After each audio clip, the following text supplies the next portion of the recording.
Good evening, everyone, and welcome to the second IEN Masterclass. I'm delighted to see so many of you joining us today as part of the Island's Entrepreneurial Network. This initiative is about building a strong, connected entrepreneurial ecosystem across our three island communities, Orkney, Shetland, and the Western Isles, and as part of the wider Talented programme, which sits within the Islands Growth Deal in partnership with UHI, RGU, and Heriot Watt. We're joined today by Julian Treasure, a world-renowned expert on communication and sound. And Julian's TED Talks have reached millions globally, and his insights into listening and speaking have transformed how people think about the power of sound in business and everyday life. For entrepreneurs, these skills are invaluable because how we communicate can make or break opportunities. And over the next 45 minutes, Julian will guide us through strategies to listen, a skill that is essential for pitching ideas, building relationships, and leading effectively. And before we dive in, I want to thank you all for being part of this journey. The Islands Entrepreneurial Network is about collaboration and growth, and sessions like this are a chance to learn from the best and applying those lessons in your own ventures. So without further ado, please join me in giving a warm welcome to Julian Treasure. Hello, everybody, and thank you. It's lovely to be here with you, and looking forward very much. I'll just move myself out of the way. I'm going to use some slides, and I'm glad to see that many of you are indeed using headphones, which will be a good thing, because I'd like to start by asking you to do something altogether, which is a little bit unusual. Listen.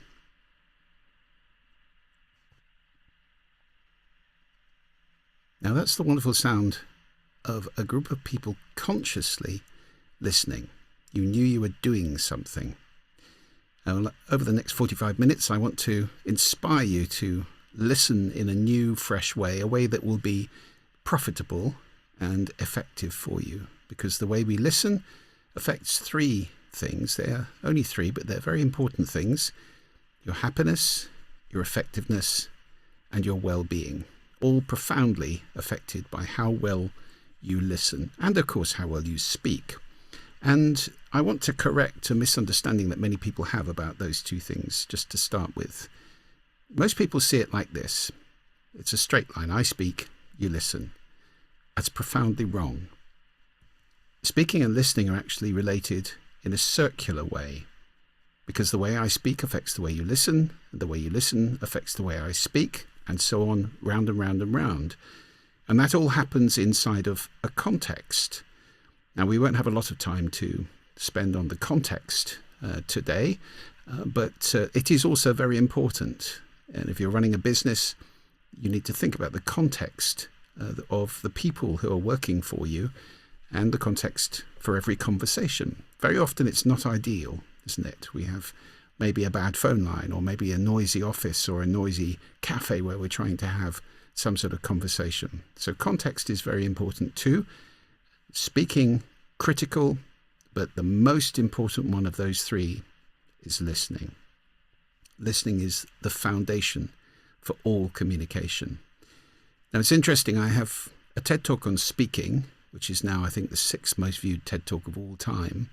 And I have a TED Talk on listening. And the one on speaking has been seen by at least 5 times as many people as the one on listening. If you think about it, that doesn't work too well. If we all want to be heard, but nobody's listening, there's a little bit of an imbalance there. So let's test you on how good your listening is. You might want to listen carefully to this bit. You might want to take a note or two. At the end of this little test, I will ask you a question. And if you know the answer, just put your hand up, but don't shout it out, okay? So you're a bus driver. At the first stop, 4 people get on, 3 are male, and 1 is female, and 1 male has a red hat. At the second stop, 5 people get on, 2 are male, 3 are female, and 2 of the males get off. And at the last stop, 12 people get on, 8 are males, 4 are females, 2 of the males are wearing football scarves, and 3 people get off, all of them male, including the one with the red hat. So my question to you is, how old is the bus driver? Anybody got the answer to that? No, I didn't think so. Oh yeah, you have Chris. Would you like to? I think I'm 54 in a week's time. Well done. Excellent. The first thing I said is you're a bus driver. How well do we listen? Perhaps not as well as we think. Actually, the research is definitive on this. It shows that most people think they listen far better than they actually do, and particularly most organizations think they listen far better than they actually do. Now, this is important because listening has an effect. 1 second. I'm just trying to get to the right screen here. There we go. Sorry about that. So, listening has an effect, and I completely agree with what Hemingway said some time ago, which is most people don't listen very well. It's a big advantage to listen. And I want to make a very important distinction here. Hearing is a capability. Unless you have damaged hearing, which is roughly 1 in 10 of the world's population now, you hear everything. You don't have to do anything to hear. It's like your heart beating or breathing. It's a capability. Listening is a skill. It's a skill that can give you a huge advantage in life. It's a skill you can practice and master. Most people don't know this. Most people don't know that listening is a skill. They conflate it with hearing, and they, I listen. Of course I listen. If you don't know you're doing something, you're probably not listening. Now, my definition of listening is making meaning from sound.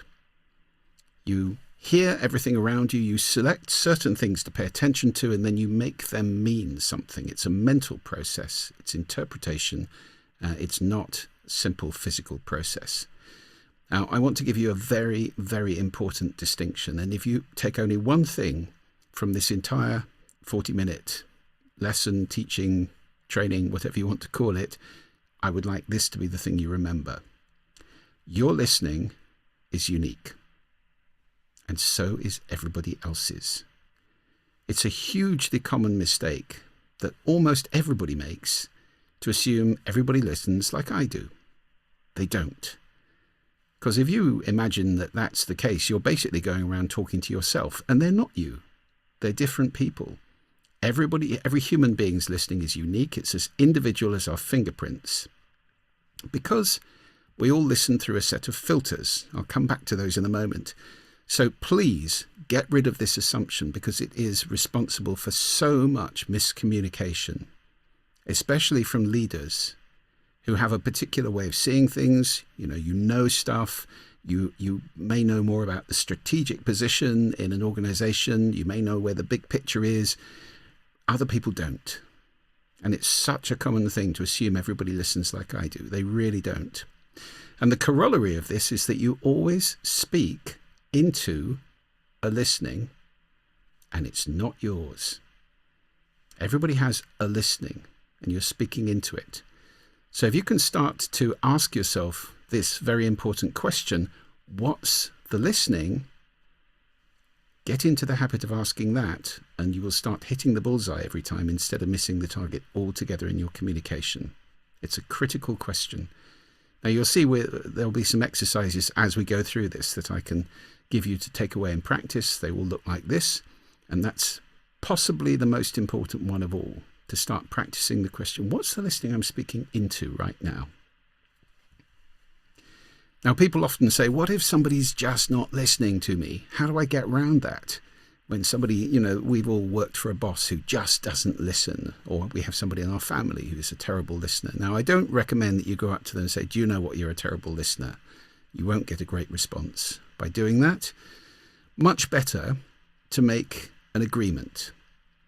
So it would be something like this. Chris, I've got something really important I want to say to you. Can you give me 5 minutes of your undivided attention?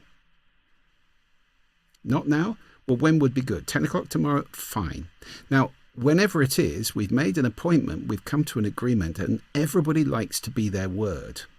So I think if I start talking and Chris then starts doing his email or looking at a text or something, I have a right to say, Chris, you did say you'd give me 5 minutes of your undivided attention. That's a very successful ploy if you have somebody who just doesn't listen. You're making a request here, And that's another quite important distinction in business and in life, is to understand the difference between a request where you're okay with all three outcomes. Yes, no, and I'll think about it. If it's not that you're okay with all three of those, it becomes a demand. And that is the road to a lot of conflict. But just be conscious of which one you're doing. Let me give you 5 reasons to listen consciously before I get into how you do it better. And I actually take a little detour in the middle there of why we don't do it and some of the problems that you can face and how to overcome them. The first 4 reasons to listen. Listening is how we learn. Of course it is. Pythagoras used to erect a screen in front of him when he was teaching so that his students couldn't see him, on the basis that listening is how we learn and the seeing of the teacher was distracting. Listening is how we lead. How on earth can you lead people if you don't understand what makes them tick, what their motivations are, what their dreams are, what their fears are, what turns them on, what turns them off, all that kind of stuff? You need to listen to them in order to understand that. Listening is how we relate. It's the foundation of all human relationships. What's the most common complaint in relationship? You never listen to me, you're not listening. And listening is how we persuade. And interestingly, there's research, quite a lot of research now, showing that the best salespeople listen twice as much as they speak. The lowest performing salespeople speak twice as much as they listen. Listening is the most important part of a sales conversation. And I'll give you a 5th reason, very briefly, which is one that fascinates and engages me all the time. It's pretty much what my new book, Sound Effects, is all about. Sound is both wonderful and powerful. Wonderful in so many ways. This is the cosmic microwave background radiation. It's a picture of the moment when photons were unbundled about 400,000 years after the universe came into existence. Now, the reason there's discontinuities there, different colours, is there's different densities, which is gravity acting on matter to pull clumps together, which eventually became stars, galaxies, and you and me. That happened because in the early universe there was sound.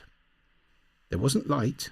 It was a completely opaque plasma, but there was plenty of sound. There were sound waves amplifying tiny quantum fluctuations. If there hadn't been sound in the early universe, we wouldn't be here. We are children of sound. This is a black hole at the centre of the Perseus galaxy cluster, which is resonating hot gas clouds all around it. It's making real sound. It's vibrating them. It's too low for us to hear, but NASA have pitch shifted it up. And if you think a black hole might sound spooky, you're right. This is the sound of a black hole. One of the scariest sounds I've ever heard, I think. And on our planet, there are some wonderful sounds. This is my favourite sound of all. A blue whale, the biggest animal in the sea, the biggest animal on the planet. And if you've got good headphones on, you're starting to hear some incredibly low frequency sound, probably way lower than your headphones can cope with. These animals can communicate over 1,500, even 2,000 kilometres with that low frequency sound. Or at least they could, until we deafened them with 60,000 ships moving around the seas at any one time. And we've created a kind of dense fog. They can now only hear maybe 1/10 as far as they could to communicate with each other, which is serious because they're solitary animals. So let me talk about sound just for a moment. Crucial distinction between sound and noise. So on the left-hand side of the charts coming up, you'll see good sound, benefits of sound that's healthy for us and so forth. On the other side, you'll see the cost of noise. Sound can be an ally or an enemy. The key thing is to get conscious about how we deploy it. And it affects us in 4 powerful ways. Here's the first. Sorry about that. There's a little shot of cortisol, your fight-flight hormone. If your alarm clock at home sounds like that, please change it. It's not good for you. The first effect is physiological. Sound can change your heart rate, your breathing, your brain waves, your hormone secretions. Everything in your body can be altered by sound. So I can calm you down again with this lovely sound, gentle surf, one most of us are very familiar with. A lovely sound we associate with being relaxed or a beautiful place. Very similar in cadence to a sleeping human being as well. Great sound to use if you ever have trouble sleeping. I won't leave it on for too long right now for obvious reasons. The second way sound affects us is emotionally, psychologically, changes our feelings. Music is the most obvious example of this. So I'll play you a musical sound which always has quite a profound emotional effect on me. See if it does on you. It's the wonderful sonic logo of THX.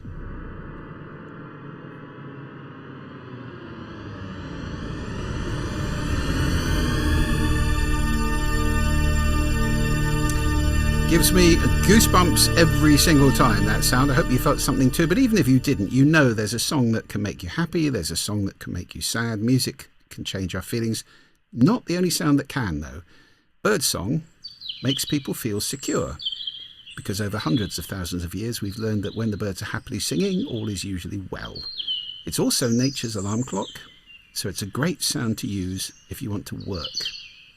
And if you want to be alert, it's a great way to wake up in the morning as well. The third way sound affects us is cognitively. You'd have to be a pretty exceptional person talking at the same time. In this case, one person talking twice. You can't do it, can you? We have bandwidth for about 1.6 human conversations, and we're programmed to decode language. And you may have noticed we have no earlids.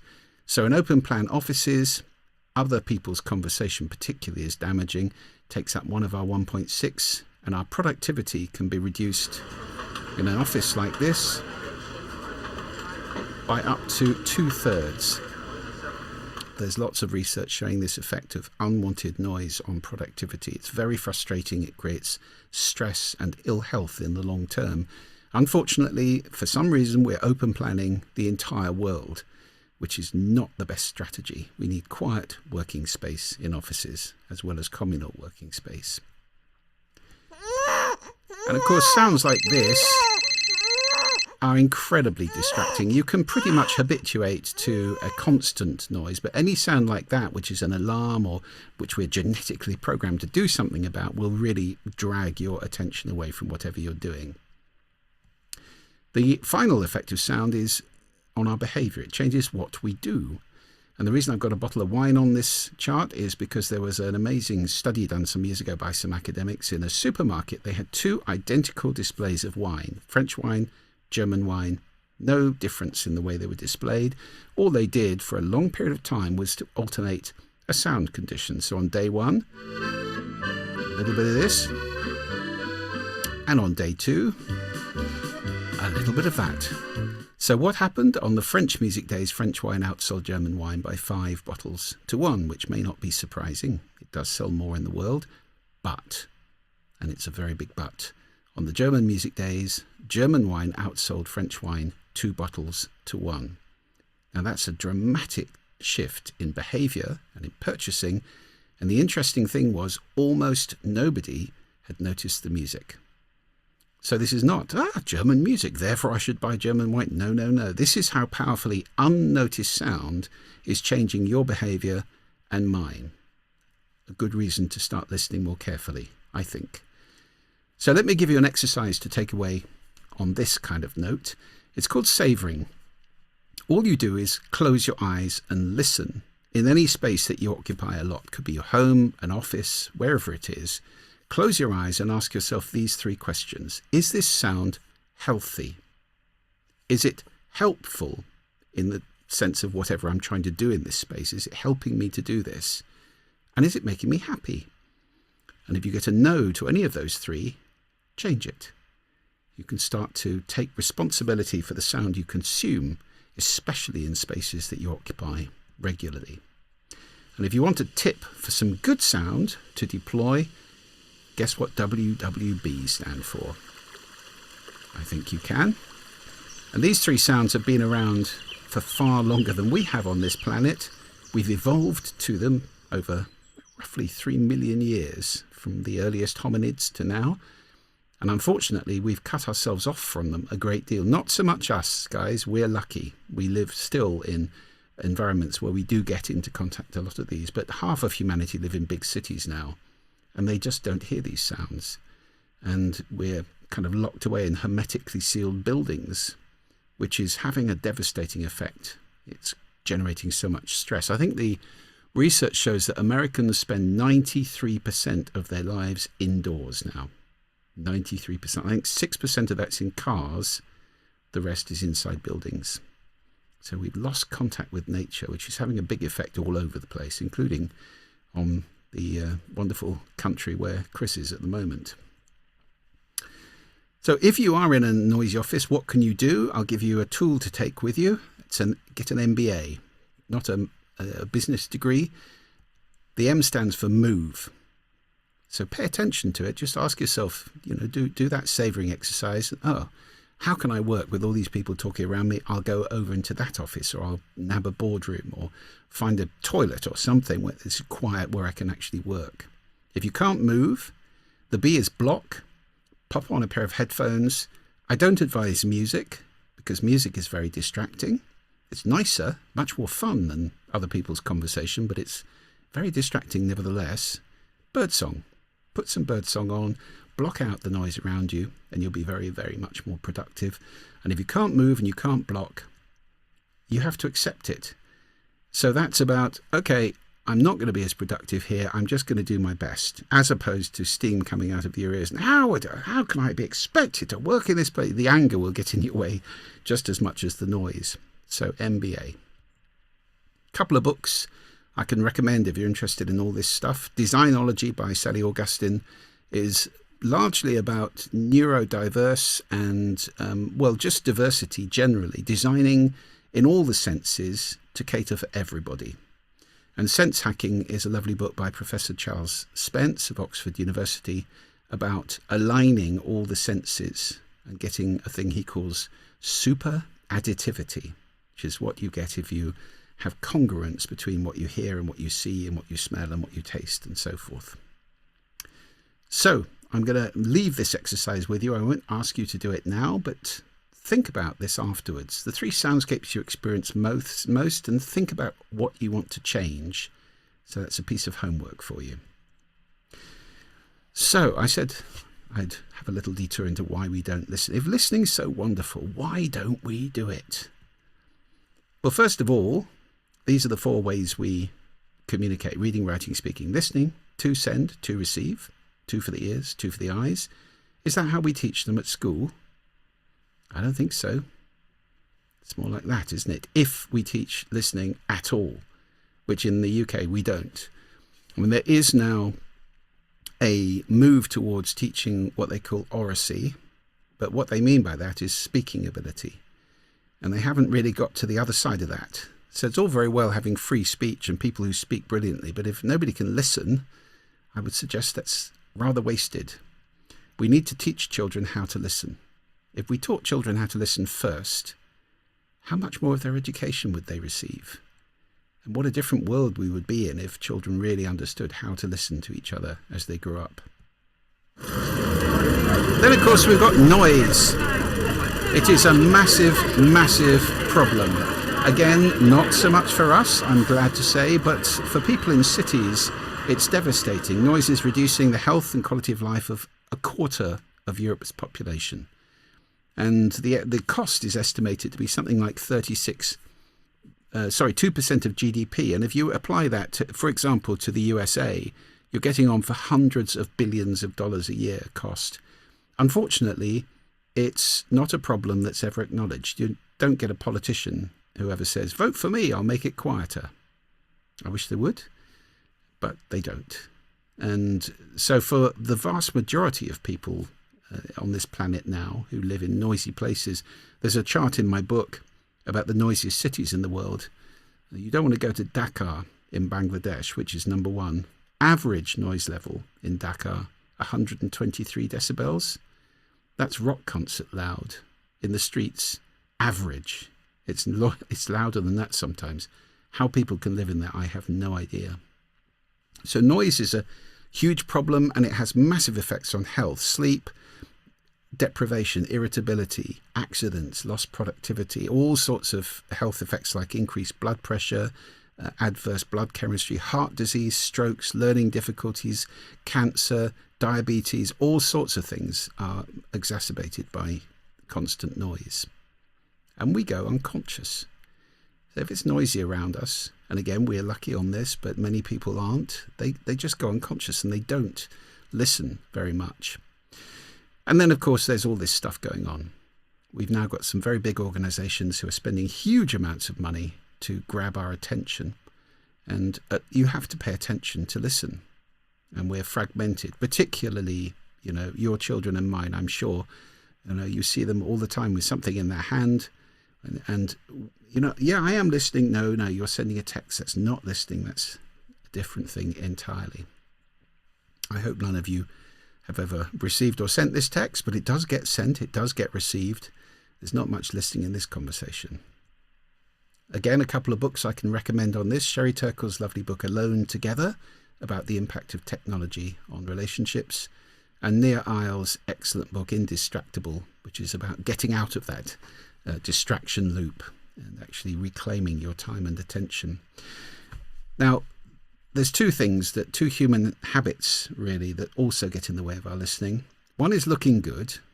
Of course, we all like to look good, but if it becomes a kind of driver in our communication, it can lead to a lot of what I call speech writing, which is, while this noise is going on in front of me, that's you talking, I'm composing my next brilliant bit of monologue. That's not listening. That's speech writing. Do you know somebody who's an I know person? I know, unimpressible. If you know everything, you're not going to learn very much. And if there's one thing we like more than looking good, it's being right. This is an epidemic now in the world. The easiest way to be right is to make somebody else wrong.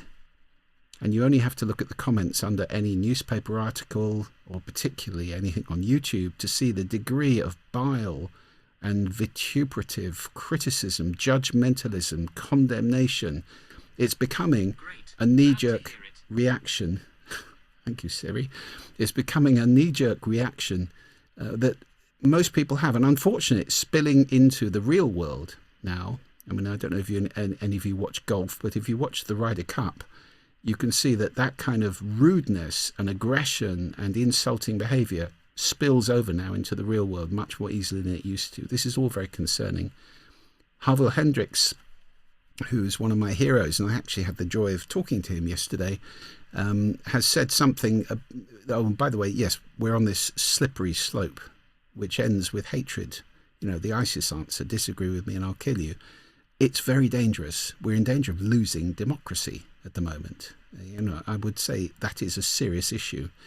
So Harville Hendricks said this wonderful thing: you can either be right or be in a relationship.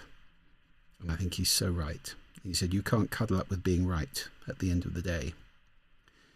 Now, this feeds through into organizations. Most organizations are terrible at listening because they're full of people who don't listen. And it's, again, a huge advantage to your organization if you become a listening organization. So many advantages. The Organizational Listening Project was a big piece of work done by Professor Jim McNamara, a Sydney-based academic, and they looked at all sorts of organizations from very small to very large, and they rated them, self-rated actually they were, in how good they were at listening. So self-rated means they probably all exaggerated how good they are at listening.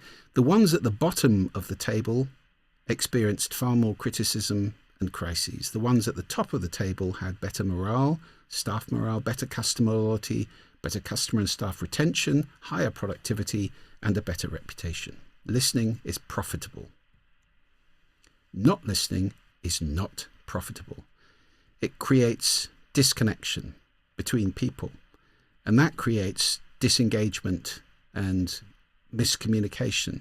It creates sickness in people. As I said, with bad sound environments, we've got many people working in open plan offices who are actually stressed all day and getting ill as a result. Not listening creates conflict. Of course it does. You only have to look at the polarization in the world right now in politics and the wars to see what not listening is achieving in the world. And I don't think ecocide is too strong a word for what we're doing to the natural environment.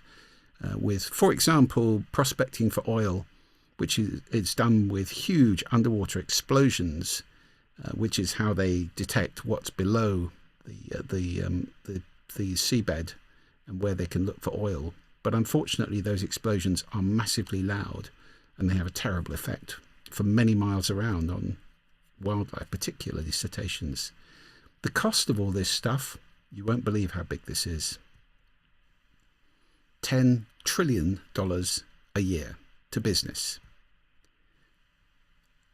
So, and that's research based, guys. That comes about through disengagement of staff who don't feel involved and stop having ideas and stop piping up in meetings and whatever, and miscommunication, which is apparently in America is costing a day a week per employee now, having to repeat things, misunderstandings, going off in the wrong track and so forth.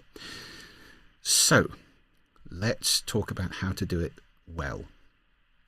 Now, I said your listening is unique, and I mentioned a set of filters. It's useful to understand what they are. The culture that you were born into, the language you learned to speak, the values, attitudes and beliefs you picked up along the way from your parents, teachers, role models, friends, and so forth. In any given situation, the assumptions you might have, particularly about what's going on in somebody else's head, your expectation, your intention. Maybe you've got emotions going on. It's very hard to listen if you've got strong emotion going on, whether it's positive or negative. All these things colour your listening, and your set of those is different from mine. Now, this is particularly true if you're talking to people from different countries or who speak different languages, but it's equally the case. I mean, culture, that you could be talking national, regional, local, tribal, familial. It could be anything where the attitudes that you're brought up with colour your listening. And it's much harder for you to listen to people who are different, perhaps. And we have a lot of that problem in the world right now. These things create your reality because you're selecting different things to pay attention to and making them mean different things from other people. Now, the good news here is once you become conscious of these filters, you can change them, which means you can actually change your reality. Pay attention to different things and make them mean different things. So let's talk about one way of doing that, which I call listening positions. This is hugely powerful in business. What do I mean by listening positions? It's where you listen from, not physical positions, metaphorical, where you listen from. So, for example, since I started, you've been probably in critical listening. Oh, where did you get that from? Don't know about that. Is that right? You know, that little voice in your head, the one that just said, what little voice? That little voice, which is your kind of inner critic, that's a very effective listening position to be in for business. But when you go home, let's say you have a child who's just banged their knee or something, do you want to be in critic? Are you making a big fuss about nothing here? No, I think you might want to move into empathic listening with your heart, going onto their island, feeling their feelings, being with them, and not invalidating them in that way. There is a lot of literature about gender-based communication. So gender stereotype alert coming up here, but it's, you know, there's plenty of it, and I think it's worth understanding. This is just another dimension, another set of listening positions. Men, not all the time, tend to listen in a way I call reductive, which is to say for a point, to solve a problem, to arrive at a defined destination. There's an end point there. Women, not all the time, tend to listen in a way that's much more expansive. That is to say, there's no point, there's no destination, there's no problem to solve. It's just being on a journey with the other person wherever it goes, and it can expand and go off in different directions. Now, if we get those two things entrenched, you can have a conversation like she comes home and says, darling, I had this terrible day, this happened. He looks up from the football game and says, darling, have a bath. It always makes you feel better. Now, in the male world, that's problem solved, back to the football. In the female world, that was not quite what she was looking for. She was hoping for something perhaps more along the lines of, darling, sit down, have a glass of wine, tell me all about it. Those words that strike fear into many a male heart. Tell me all about it. That's expansive listening. It's not got a point. So if we can become conscious of our listening, our kind of innate or instinctive listening positions, we can really help to bridge that gap, which accounts for an awful lot of you don't listen to me or you're not listening to me in relationships.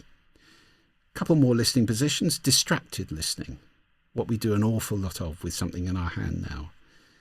You might, from time to time, there's nothing wrong, by the way, with distracted listening. I'm not demonizing it. It's perfectly appropriate. The key thing is to be conscious of how you're listening and whether it's appropriate. Sometimes you want to move into focused listening, or what you might call deep listening. There's a couple of wonderful books called Deep Listening about this kind of very focused, attentive listening. Scott Peck said this, and he is talking there about focused or deep listening. Now, what's happened over your life is that you've kind of created a bunker with a listening position that's your typical, entrenched, normal, habitual listening position. And that means you're in this bunker kind of perceiving the world through that little slot in the front. And I have great news for you. There's a door in the back of the bunker. You can come out and change your listening position. So your exercise to take away is to leave the bunker and explore. It's to start asking the question, where could I best listen from in this conversation? Become active in managing your listening position. Change it as you need to. That, again, can transform your communication with people who work for you, with your families, with anybody. I'll give you another tool. The tool is rasa, R-A-S-A. It's the Sanskrit word for juice. And in this context, it stands for receive, appreciate, summarize, ask. It's a very good tool in conversation, in work or in family. It's the same. Receive means pay attention to the person who's speaking. So put things down and actually give them 100% of your attention. That means eye contact, possibly leaning forward slightly, looking at them, attending to them with every fiber of your being. Appreciate is the little noises and gestures that we make to show that we're paying attention. Oh, really? Head bobs, eyebrow raises, smiles, nods, all those kind of things. Summarize is the word so. Very powerful word. So what I understood is this. Did I get you? Making sure that you received what was sent and locking down in a long conversation, kind of closing doors in the corridor of the conversation behind you, locking things down. You've dealt with that. Now you can move on to this. And ask, of course, is questions. Why, what, which, when, where, who? Those open questions that do not permit the answer yes or no. And they're great bridging questions. If you're dealing with somebody who's talking about something you don't really know anything about, you can make a bridging question. So how does that affect this thing that I do know something about? 4 C's of effective listening. Be conscious that you're doing something. Be committed to do it. That means putting things down sometimes. Be compassionate. Listen to understand. And be curious. Listen to discover, to learn. It's a great thing to see everybody as an opportunity to learn. You may learn how not to do something. That's fine. There's always something to learn. Conscious, committed, compassionate, and curious. 4 C's of effective listening. Now, I do suggest that you rediscover silence. And I don't think I'm going to have time to do this exercise now, so I'm going to skip over it. It's an exercise that's taken from a wonderful place in Italy on Lake Orta, up in the north of Italy, where there's a walk of silence around this lovely monastery. And if I had time, we'd go through all the meditations, but I think what I'll do is I'll send them to you afterwards. So we'll just move on to another very important tool. And by the way, the point of that is to reconnect with silence. Silence is a very important sound. Try to give yourself 3 minutes of silence twice a day, like a daily practice. You don't have to meditate or do anything, just sit quietly. Your ears will recalibrate and you'll listen afresh. So let me finish with this very important exercise for particularly conflict resolution. PAVE.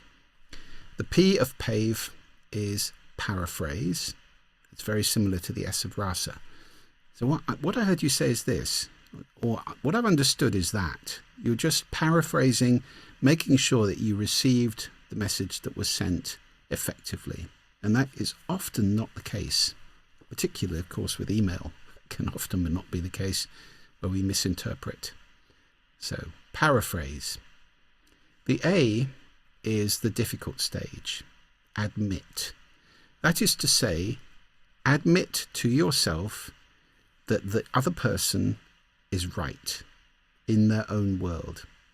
Even if you fundamentally disagree with them, this is about suspending that zero-sum fiction that we've all come up with, which is I'm right, you're wrong. You're wrong, you're right, I'm wrong. It's not like that. Two people can have very different views and both be right in their own perspective, in their own universe, from their with their own experience and so forth. So admit that they are right. That can be really tough, particularly if it's something you fundamentally disagree with. But it does give you access to the V, which is the biggest single thing missing in the world today, I think, which is validation. How does that sound?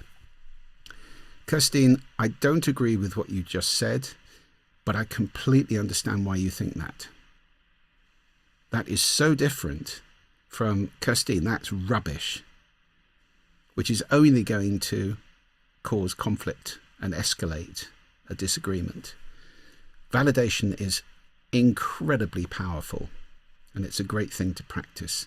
And once you've validated, you can then empathize. So I get, Kirstine, if that's what you think, I see why you're upset about what happened. I wouldn't have been upset, but I get why you were. Now, do you see how this is so much more productive than getting into loggerheads and making somebody wrong? Don't be silly. You can't be upset about that. That's not going to be very productive at all. Couple of words to finish off with on inner listening. There's quite a few books on self-talk, negative self-talk, which often is the case. We have that little voice in our head, or maybe a different little voice in our head going, don't you dare go on that dance floor, or don't put your hand up, or you idiot, you've done that again. You know, this kind of negative self-talk. If you ever have anything like that, I'll give you a little perspective on that. You are not the inner voice.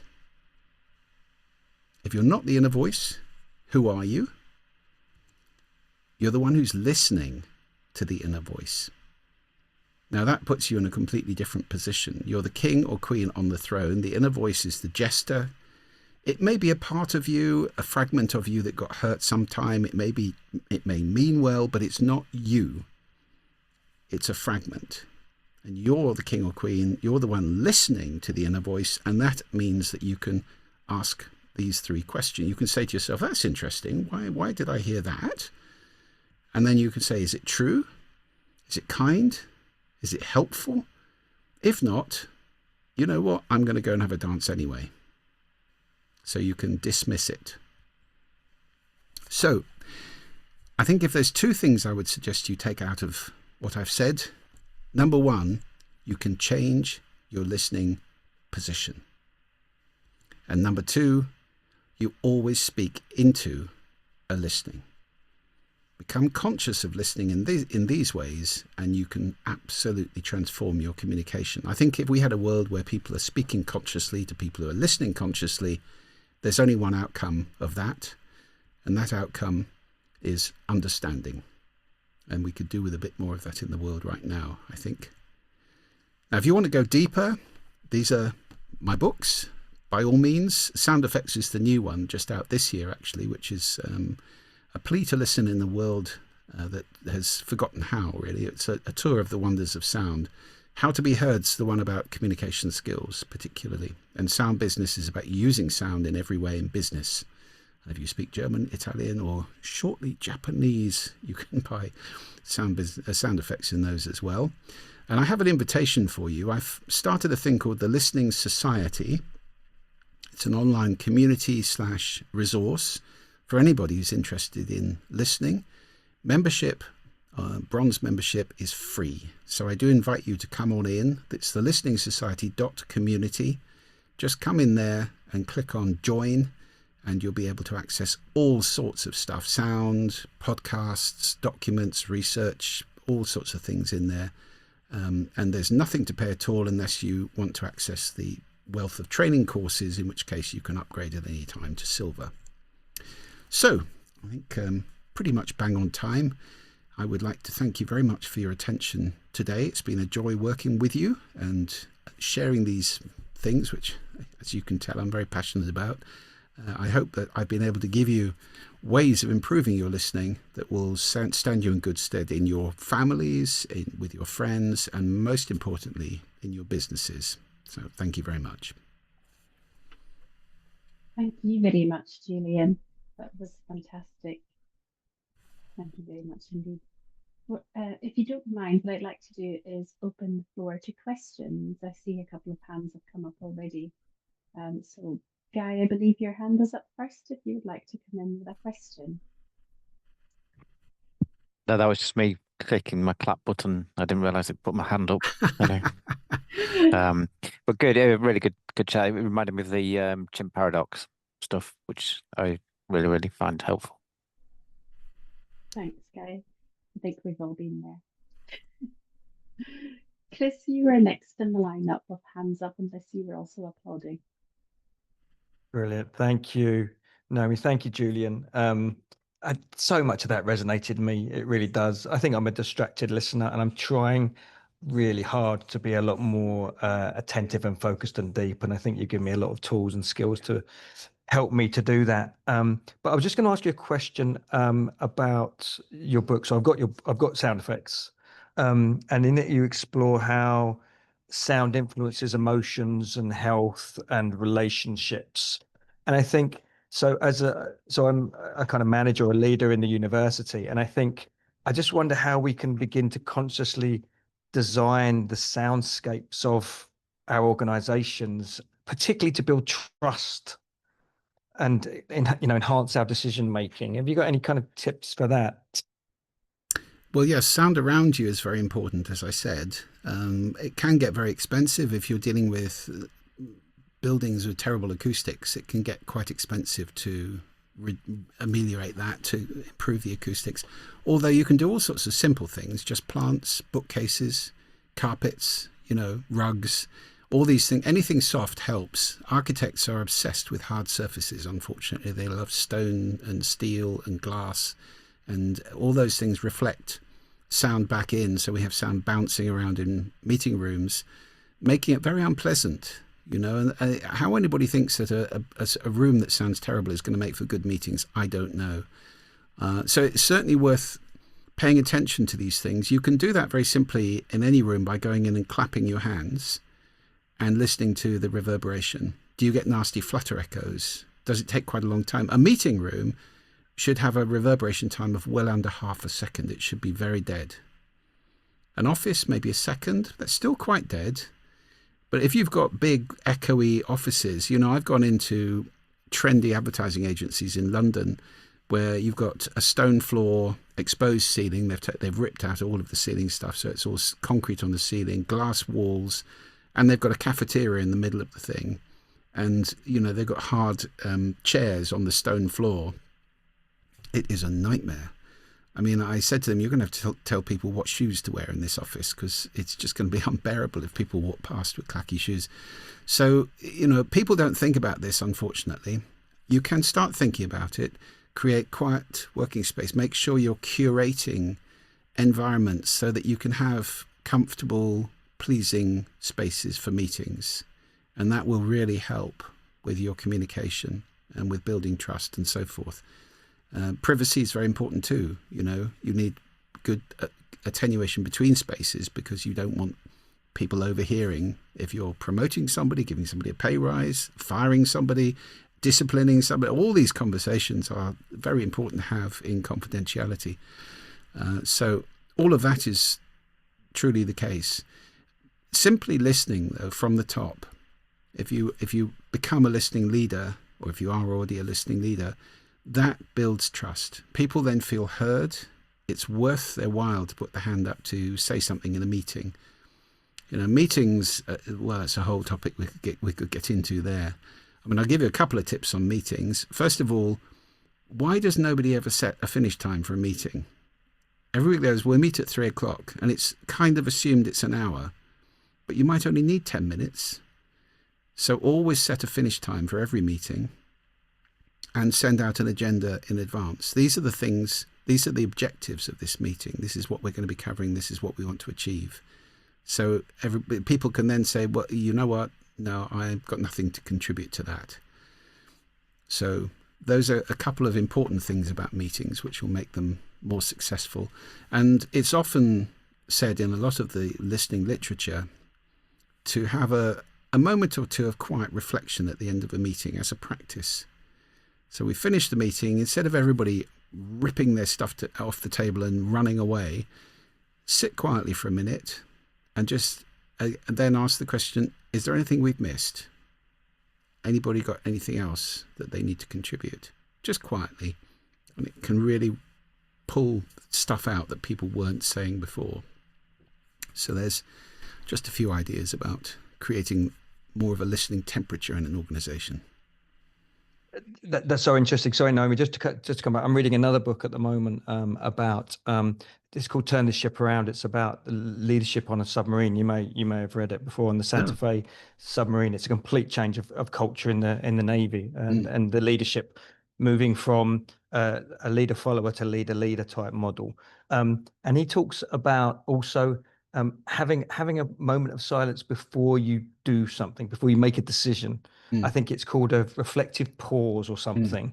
And it reduces the amount of mistakes that are made. Yeah. So when someone's signing a document when someone's about to sign a document or make a decision, just for 30 seconds, just pause, have some silence, and then do it.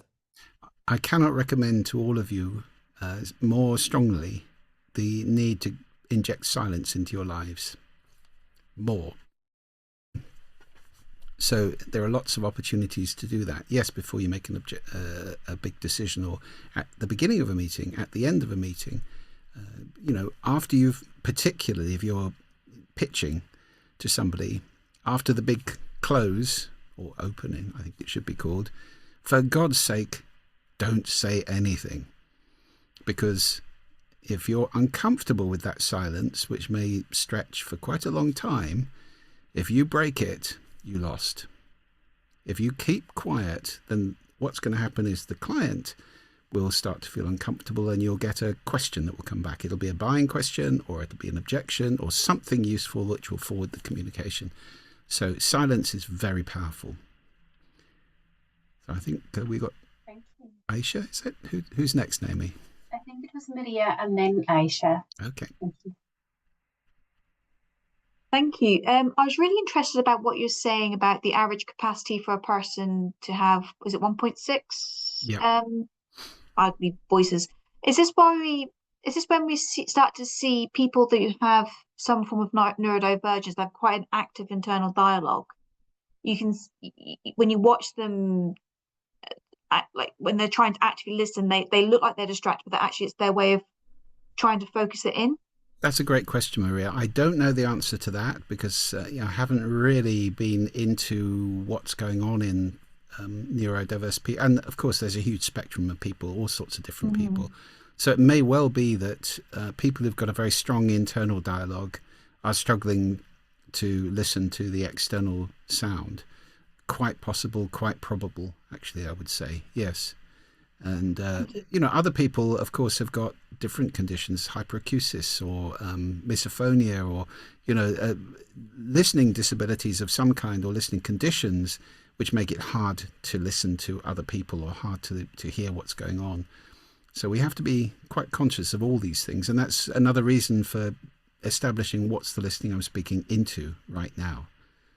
If you're talking to somebody who's terribly just very slow in the way that they talk, and you're a bit like this, and you're really rapping away, you'll absolutely overwhelm them. So it can be as simple as pace, tone, vocabulary, or with neurodiversity, you'd have to be much more careful and think carefully about, what's the best way to get through to this person in the way that they would like to receive me. Great question. Thank you. Thank you. Aisha, would you like to come in now, please? Oh, thank you. Can you hear me okay? Just? Oh, okay, just the mic that way. Thank you so much, Julian. Hopefully you can hear me better now. Yep. You have a very calming, soothing voice, I must say. I felt like I've received some sort of healing just from listening to your voice this evening, which is great. Thank you. So that kind of leads into I have two quick questions. You know, I haven't read an awful lot about science about this, but do you believe, or have your findings in this area shown about the power of sound healing? You know, the power of sound to heal in some capacity. Maybe some people, you know, classical music, you know, for example, more of a calming power over dogs recently with the fireworks, for example. But I myself, I'm partial to classical music sometimes. So do you believe in the healing power of sound is the first question.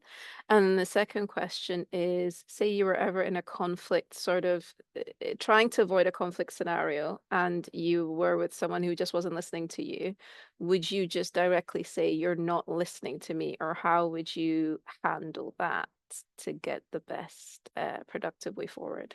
Two great questions. The answer to the first one is yes, I'm absolutely convinced that sound can heal.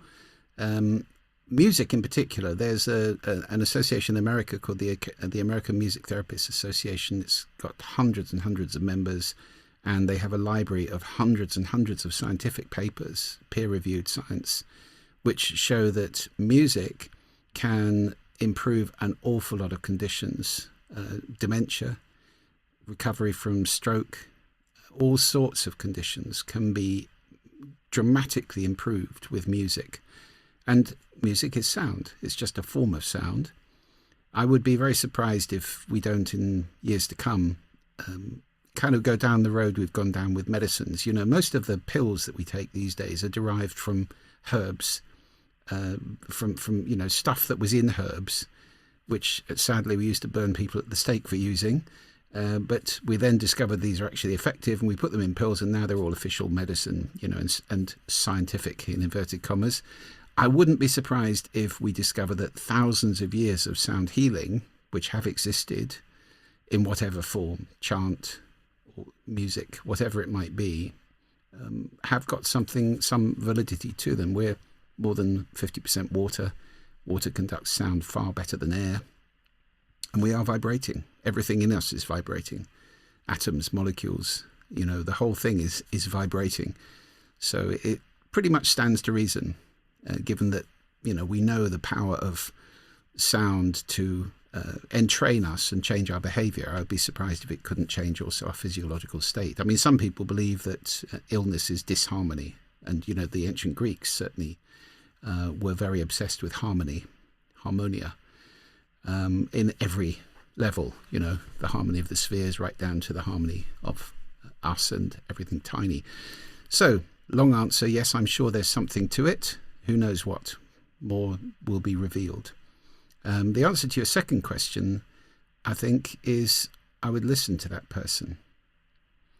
You know, if somebody is not listening to me, it certainly isn't going to be very effective to say to them, you know, you're just not listening to me. I think I'd ask them a question. You know, tell me what's going on for you. Tell me more. Tell me more about that. And just really draw it out, you know. And the more you listen to somebody, the more they will listen to you. And the easier the communication will become. I think listening and strong emotion are inversely related. If you want to calm somebody down, give them a good listen. And the steam will evaporate. So I hope that's answered that one. I think we're pretty much coming to time, aren't we, Naomi? Yes, I would say so. I don't see any more hands up, and given that we are now at time, I'm just going to say a really big thank you once again from all of us for that wonderful session today, and for everybody for taking their time to participate and contribute to the discussion and the questions after. And we really look forward to part 2 in the spring, which I will allow you to introduce that if you would like to. Yes, well, part 2 we'll turn the coin over, and we'll be talking about speaking, the power of speaking, including public speaking, for those of you who have to stand in front of people and do that, whether it's pitching or your team or whoever it might be. So that's what we'll be doing next time. Very much looking forward to it. So thank you so much, and keep your eyes peeled for the date on that. So with that, thank you very much, and good evening, everybody. Good night. Bye-bye.